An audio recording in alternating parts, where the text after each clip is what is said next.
What did I miss over the last 2 days? I was up in the Northwest. I just been sitting. How's Nigel? How's your dog? With the little one. Is he alive? Is he good? Is he recovering? Is he all right? Yeah, he's doing good. I mean, it's like I gotta deal with all this like shame, you know. Like it's when you own a dog, which I don't have kids, so a lot of people have kids. Last I checked, like at least 4 billion of them had them, and so it's got to be worse when it's a kid. But it just sucks because like your dog starts acting weird, and then you got to choose whether to take them to the vet.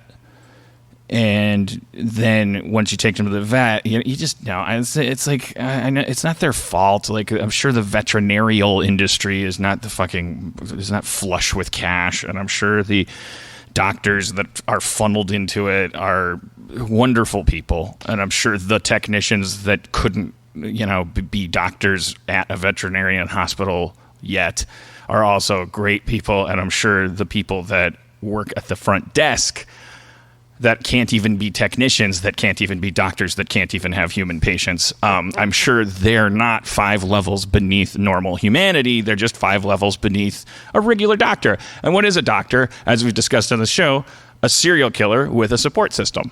It's a doctor is a person who's comfortable cutting things open. The people that cut humans open are going like, oh, look, it's what a bladder looks like. Yeah, why do they call it Kaiser? That's pretty... Kaiser? German.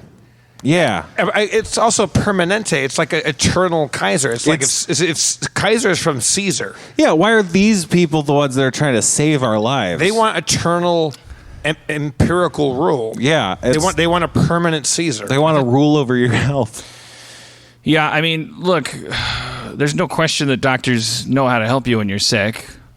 But, there's also no question that doctors are scientists. They have to be.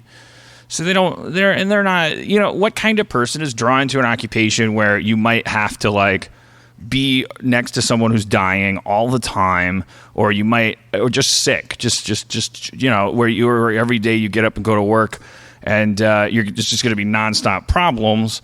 And sick, desperate people like looking for answers that you may or may not have, with you always like rolling the dice with advice and diagnoses and things that could either make or break the rest of your life and pay off your student loans. Like the kind of person that looks at that minefield and goes like, I think I'll go hang out in there. I'm not going to call them a sociopath, but I'm also not going to call them probably also coincidentally like the warmest person in the world. Like they probably have some pretty heavy fucking emotional armor on them. Or, as I suspect, they enjoy suffering. They love cutting open dogs. Because the answer is, I think that most people follow their. I mean, like, would you go into that field because it didn't hurt you, or would you go to that field because you liked it? I feel like they like a little bit. I'm talking about regular doctors here. I'm talking about people who are like, yes, I see you have a tumor. I'm going to cut you open, pull it out. Oh, look, there's your lungs, there's your heart. I hope I don't make it stop beating. Okay, sew them back up. Okay, by the way, my name was Tony. See you later. I'm going golfing. Come on, serial killer. We had those people on the show that talked like they were EMTs that talked about they have. We should have them back. Like they have injury porn that they send to each other. Like who can outgross? Well, now you humanize them. They don't like that. Yeah, there's and EMTs they don't get paid very much. I think we heard like those people are undoubtedly heroic. So now you evened it up. I mean, it was the fact that there are people that are willing to show up. Was it where people have like fucking like just fallen down on the sidewalk and no one knows what's wrong with them, or hit themselves in the hand with a hammer, or they just find a dick and balls laying in the side of the road, or whatever. Like God knows. Like, was it your idea or Justin's to have Beth be a veterinarian in Rick and Morty? I can't remember. I think that was a decision that was made during the writing of the pilot, and it wasn't based on your current beef with veterinarians. No, and I don't really have a beef with. I only have a beef with the species in general, if that. Which how can you? Like it's not really a beef. I'm just like, come on, it's as plain as the nose on our face. Like if you're poor and you are comfortable looking at guts, you end up in prison. If you're rich, you end up a doctor. I don't know how anyone can argue with that. Like, people go to medical school, and then the people that aren't as comfortable looking at guts as murderers fall down and faint, and then they go into research. Yeah, a friend of mine, when I was going to college, maybe I've told the story before, they went. You have to go through like an actual autopsy and watch a cadaver be like, totally taken apart. And for the first time, these young students all walked in there, and there was 2 doctors over it.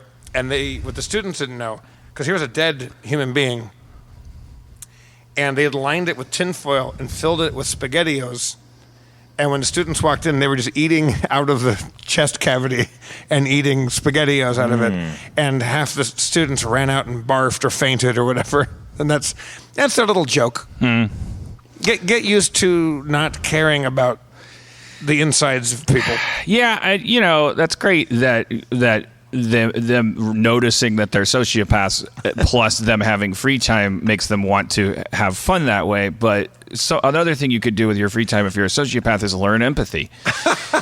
Like, you're smart, you learned all of the anatomy, like you learned how to turn your stethoscope into a bong, like maybe to give them some seminars about humanity and stuff, and like how people that don't become doctors think and feel. I told you about like Alice Flaherty, the neurologist. She's like, we're not good with people. We look at you in the way that you sit and the things that you say, or the things that are wrong with you.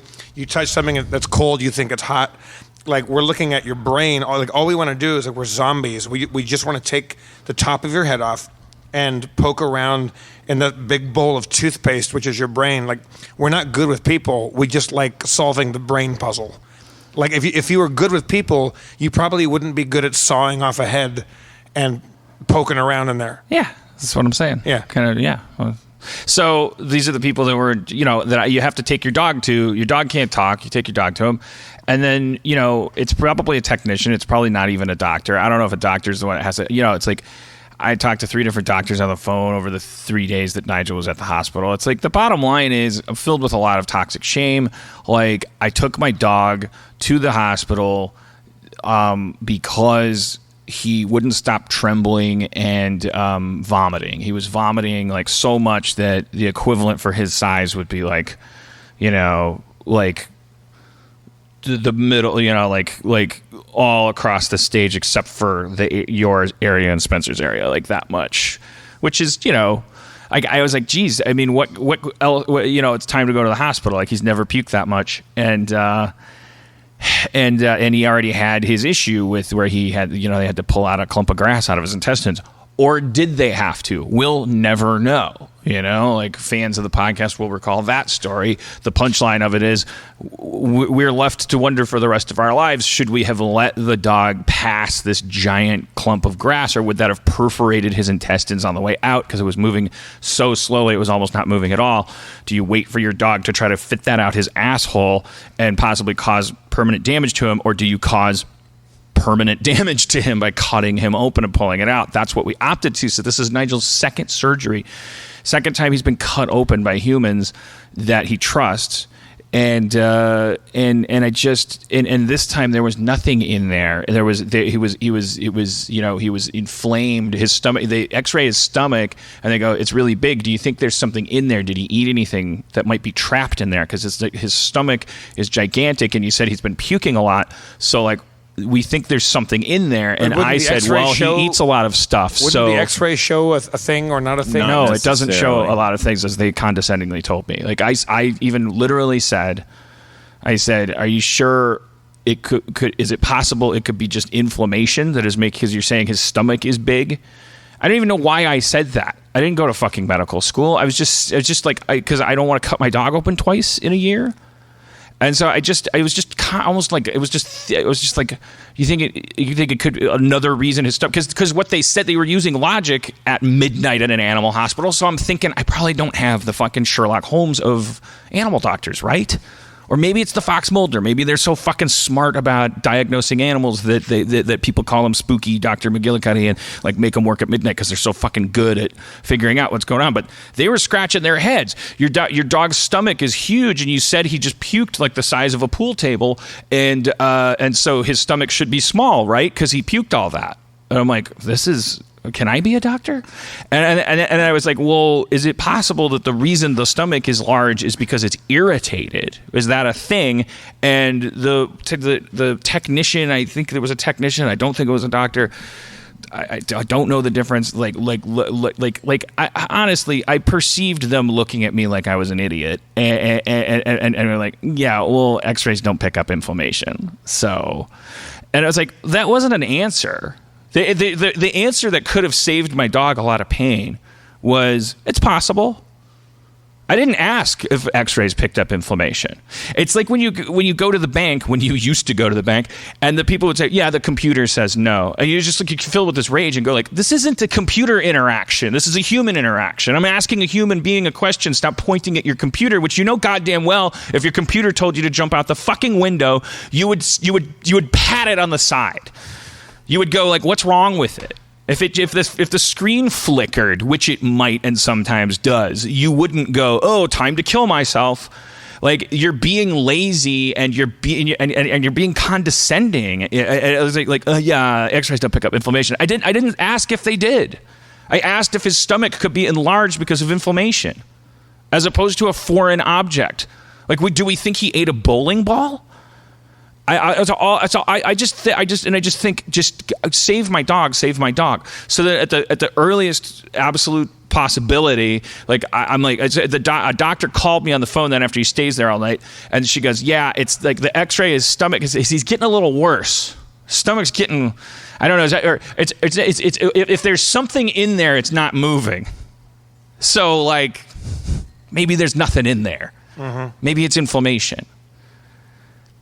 And I'm like, but I'm talking to doctors now, and I'm like, okay, so if there's something in there, it's like last time it was a clump of grass and it was moving real slow. I was like, yeah, if this is a foreign object, and you said he eats a lot of foreign objects, it's like, yeah, he ate a clump of grass at one point, like, but it's not moving. X-ray would show if he ate a baseball. Here's they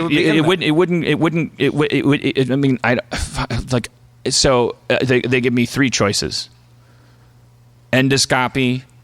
And then there's another choice that was like an endoscopy, but it's like they put something down his nose or something. And like both of those choices involved keeping him the way he was and getting more information, which now that I know, I made the horriblest, most fucking awful choice. Like, I want to cry. Like, but they don't recommend anything. You ask them, what do you recommend? Well, and they might as well say out loud, like, well, I don't want to get sued. It's your dog. So this whole system is based on two things: total disrespect for the layman and total burden on the layman with any kind of fucking risk. We think you're an idiot and because we went to 2 years of dog school or something. But so there's that, which is true. I'm 2 years dumber than you, or whatever the fucking associate's degree you have that has you working at midnight at a veterinary hospital.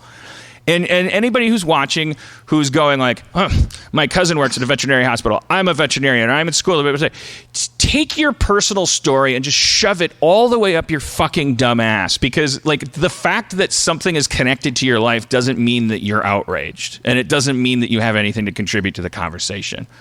Otherwise, every time people were stupid or had to deal with stupid people, I'd lose my fucking mind, because I'm a fucking expert in that, okay? So shut the fuck up. I don't care if you're a veterinarian and you're a fan of the show and you're disappointed in my fucking closed-minded shit. It's closed-minded because I'm fucking upset. And shut the fuck up. Stick your whole life up your ass. Like, stick it all the way up, and I hope it hurts going in, and then don't like thread it through your mouth so that you have a cosmic experience. Like, don't just then. I want you to stumble around your front yard with bandages on your arms where their IVs were, staring drug-addled into the fucking cosmos, wondering if the sound of the lawnmower is a threat or not because you're on so many painkillers and you can't speak English. I want you to just like walk around for 2 weeks wanting to lick a bandage on your stomach that everyone keeps telling you not to, and then finally just finally have to take a big diamond-plated fucking serrated shit out of your own head and your own life, out of your stupid ass. I'm in fucking pain, and so is my dog, so shut up. I fucking hate veterinarians. I hate myself. I'm filled with hate. And I went to my therapist, and I'm like, I'm filled with hate. Okay, I'm filled with rage and shame. And she's like, well, do this. And I'm like, okay. And I cried a little. Like she's like, well, she says, yell at the chair. Like Clint Eastwood. Like I'll come sit next to you. Like she's like, okay, the veterinarian's in the chair. And go ahead and yell. And I go, I'm not going to yell. I'm in therapy to stop yelling. You fucking nuts. And she's like, what? I don't know. You're not in therapy to stop yelling. You're in therapy to handle your emotions. Well, I'm not gonna. You may think it's cute or therapeutic to yell, but I'm not gonna. I'm not gonna yell. Your office is in a fucking apartment building in Los Feliz. There's a yoga class next door, and and she's like, well, let me check about that. She goes, nope, no yoga class. You know, did you just fart? Was that the chair? Yeah, I just farted and it sounded really loud. Was it really a fart? Yeah, it was, and it was stinky too. Dan, what I want you to do right now is I want you to yell at Spencer's fart. Well, I don't know where it is. Oh God, it's in my no. So, and then she goes like, you know who will really like it is the psychiatrist upstairs. Like, oh, the guy that used to be in your bigger office, or is it now in your bigger office? So she doesn't mind me yelling. So I talk to the chair and I go like, I vent a lot of the stuff that I just vented, and then at a certain point, yeah, I guess if I want to, I can go, and I do that, and she's like, okay, now, like, talk about what's right underneath that. She said, "How do you feel?" I said, 1/32 better, like 1/32th. You know, like not even, and it's already filled back up. But she's like, well, wait, what's underneath that? Is there something else? Because if it's not all rage, if doing that doesn't help, that means that you got rid of the rage layer. What's underneath there? And she was right about that. I don't think my therapist is a bad therapist. There was shame underneath there. And so I was like, I feel shame because I have to take care of this animal. Like, that's my job. The animal can't express itself. I have one fucking job. And it's, and I started explaining why I was ashamed of myself, and I started weeping, and she's like, now how do you feel? And I'm like, 2/30, now a total of 1/16 better. All right, and now it's filled back up. And she's like, okay, let's go outside. Uh-oh. She kicked your ass? She fucking beat the shit out of me. She hit me with it was a They Live John Carpenter style fight. So it ended up I had to pay extra because it was long. Yeah, I actually paid her extra to do that. Put the sunglasses on. No, she makes me. She I don't want to say makes me. I did it. Partly because I was like, you really think? I bet you think. I felt like I was like game theory. She thinks this is like Good Will Hunting. Like, oh, Dan Harmon's afraid to walk up and down the sidewalk in his neighborhood in front of Matt Bronger and Amy Mann and Patton Oswalt and Edgar Wright, like getting their coffee and yeah, he's not. John Hamm is getting us. He's not going to do this in front sandwich. of John Hamm, and I'm like, fuck, I did whatever she did twice as much. She's like wiggling her arms like Noodle Man and like walking like the Keep on Truckin' drawing by Crumb, and I'm like, yeah, it's like silly walks. Like it's just like okay, so you walk silly. She's like, you feel that? You feel that? And I'm like, yeah, I don't know, man. What was she trying to get you to feel in that I don't know. moment? Like it was like the energy. There's energy in your body, and there's like the idea was like, because I kept saying I don't know where to put this rage, like because I have a couple holes in my wall at home from when Viv was sick, the cat, And because it's like there comes a point where you don't know how to express, like you have rage and shame that you don't know where to put it. It seems like there is no, like I'm a very sheltered person. Like I don't have a lot of feelings that I don't know how to get rid of in a proper way.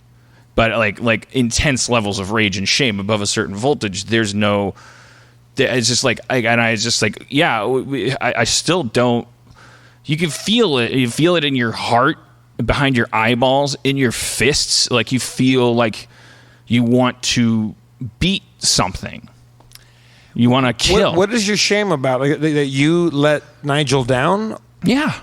By hiring people to stab him? or before that, like, or you feel responsible for why he got whatever he got? No. Because you found out it was what? It wasn't, he didn't eat something, it was like an allergy or something. He has a condition called IBD, but, at this point, whatever. Like the thing that he is sick at home with right now is a fucking stab wound in his stomach. It's not what he went in with. What he went in with is apparently a condition called IBD. I don't know why. Irritable bowel disorder? I don't know if that's what it stands for. It's basically like allergies, food allergies. Like they say, he ate something, and I think it could build up for a year. Like, so it just gotta fuck around with his diet and stuff. Like it's doubtful that he ate. That's not true. It's possible that he ate some grass that he ate last time, or that or some milk thistle or some species of fucking California kumquat that he fucking like found in a backyard, and like it's possible that he ate one thing that like shocked his system immediately. It's also possible that over a year of having a little bit of chicken or snail corpse or whatever, it's like, oh, this food's got TBDs and this food's got IBGs and like IBGs. TBDs is good. What should we call this disease? Of course, by the way, everyone's so full of advice too. And it's just like I don't want to say take your advice and shove it up your ass. But I just want you to observe things from my perspective. When your dog eats a bunch of grass and has to have it surgically removed from his intestines, I think I've already heard by now that dogs eat grass when they're sick to induce vomiting. I've also heard that that's fucking horse shit and that dogs that eat grass end up sick from it. Please shut up now. It doesn't change anything being told this stuff. You're not really helping anybody because you had a sick dog once. I don't mean you should be ashamed of yourself. I just shut up.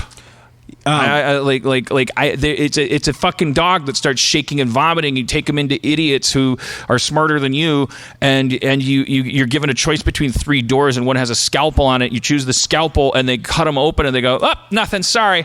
Yeah, he's got food allergies. Zip, so. And now the dog's on doggy painkillers, and like you can't touch him without him like crying, and like you just have to spoon feed him like little pieces of dog food that he'll barely eat, and they're just you give him little spoonfuls of grass.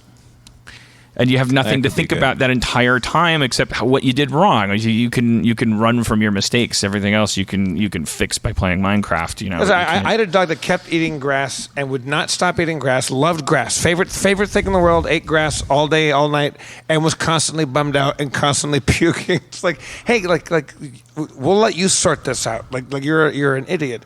Also, when that dog was little, because we got this dog in New York, we would be in Central Park. And favorite food? Horse shit.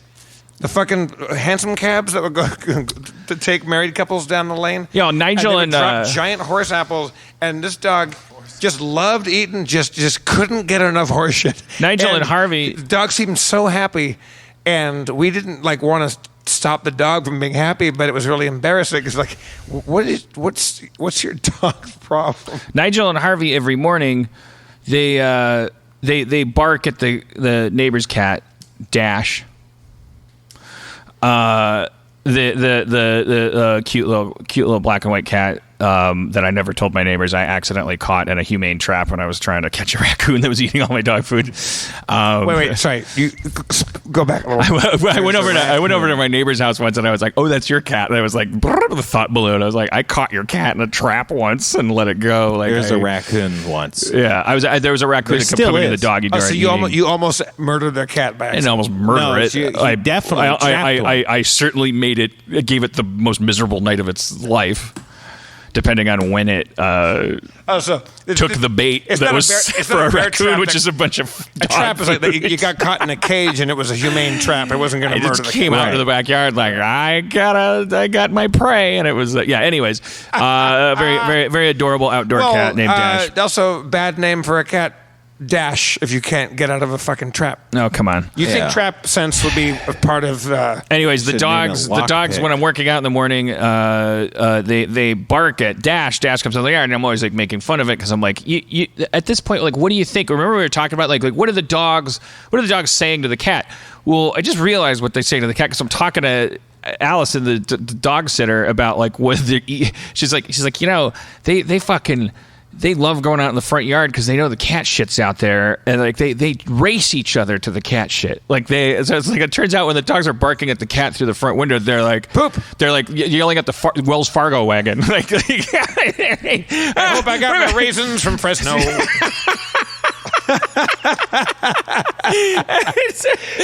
Is my how to draw book here yet? Wait, make a nice juicy one for me, Cynthia. They're all up in that cat shit? Yeah, they run out to the spot where he shits, and they fight over it like raptors. What's in that cat poo that's so delicious? I think that dogs, because they smell so intensely, you have to think, you do the backwards math and go, that means that if they could smell shit, which they surely can, because we can. But they smell the ingredients in there. They have to. They're super tasters. God gave them noses that could smell the concern of a poodle an hour away, and or that can smell their way home to if they get trapped in a U-Haul or whatever the stories are, they can smell a forest fire in Utah, and so we can smell a turd. So then God's like, well, they're going to go nuts about the turds. They're going to just kill themselves. Like their nose will explode. So then he's like, well, I can't make their nose less sensitive. I mean, I really want these things to live by their nose. All right, well, I'll just make them love it.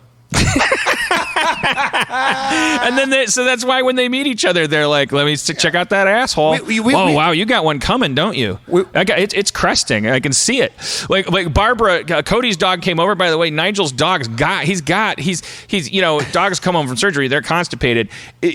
Constipated in air quotes because he just doesn't want to squat to take the shit. He's got a fucking knife wound in his stomach. But long story short, he's got a fucking little diamond tip, turd. Like you can see it if you look. And then Barbara, Cody's dog, comes over and she's just like right up in that ass. I'm like, well, there's a turd coming out. Do dogs like other dogs' shit? Yes, they do. They like shit. I don't think I've ever seen a dog eat another dog's shit.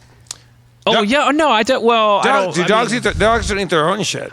Dogs that were raised in puppy mills, dogs eat their own shit if that's a heavy sign of abuse because they're hungry. Because dogs don't like to shit where they eat. So dogs that are forced to shit where they eat their shit to keep, especially mother dogs, to keep the puppy mill cage sanitary. It's really sad. If you get a dog that's eating its own shit that's a red flag that like it's learned that behavior or personally experienced trauma.